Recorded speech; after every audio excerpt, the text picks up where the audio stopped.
Hi, it's Allison, and here is another Leading Edge Dog Show Academy tip. So, today I'm going to talk to you about dogs that get a little bit of eye staining and some of the things that we can do to prevent it and to also help cover up what is going on with it. So, I don't really have a white dog that has a lot of eye staining right now. So, I chose the Beagle because he has a little bit of discoloration right here, but you know what I'm talking about. We're talking about the dogs that tear right through here. And they just get that staining. So the first thing I want to tell you is, you should go to the vet and you should get your veterinarian to look at your dog and see what's going on. Sometimes it's a seasonal allergy, a food allergy, or they're teething. There's lots of different reasons. Sometimes you can get it cleaned up fairly quickly. Sometimes you're left with the staining, depends on your dog. A lot of dogs do respond well to being put on distilled water.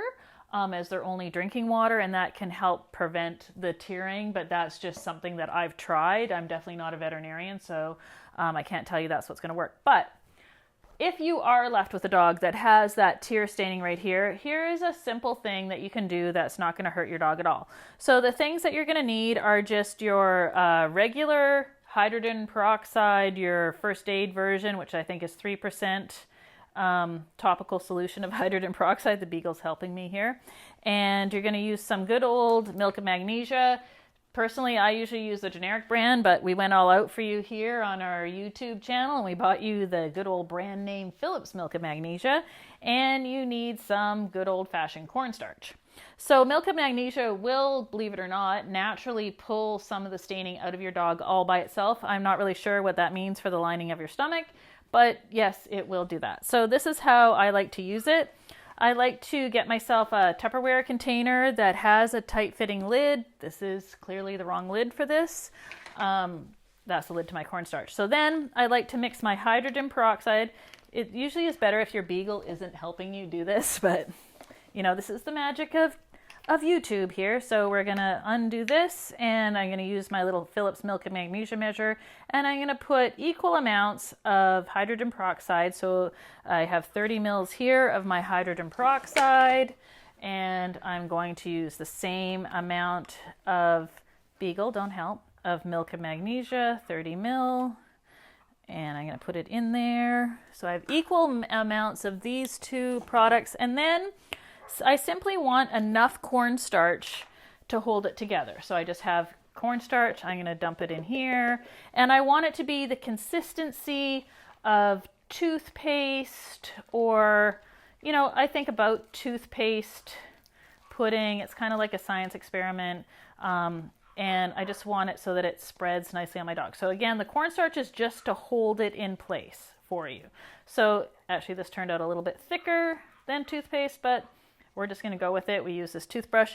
And then I keep this mixture for, don't eat it, please. I mean, it wouldn't hurt him if he did eat it.